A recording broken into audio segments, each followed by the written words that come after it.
Се чека лабораториска потврда за првиот сомнителен случај на мајмунски сипаници во Македонија. Од Министерството за здравство вела дека пациентот е во добра здравствена состојба, а се формира тим кој треба да спроведе епидемиолошка анкета.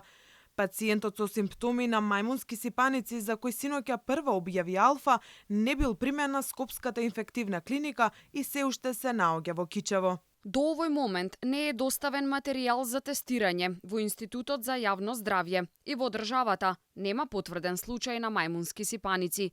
Информираме дека на клиниката за инфективни болести нема хоспитализиран пациент суспектен за мајмунски сипаници.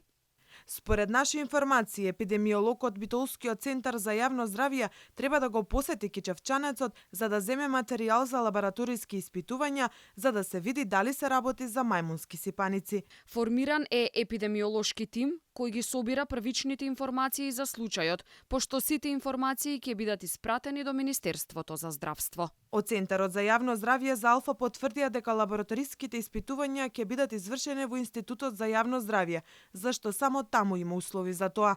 Инаку, како што синоќа објави алфа, на клиниката за инфективни болести биле направени сите подготовки за прием на првиот пациент сомнителен на мајмунски сипаници. На вториот кат бил спремен посебен одел за изолација, а била донесена и соодветна опрема. Но до овој момент тој не е пристигнат на клиниката, а нема ниту информација од Кичевската болница зошто не е задржан таму или не е префрлен во Скопје. Директорката на инфективната клиника само кратко ни изјави дека во последните 24 часа не бил прегледан ниту пример пациент сомнителен на мајмунски сипаници.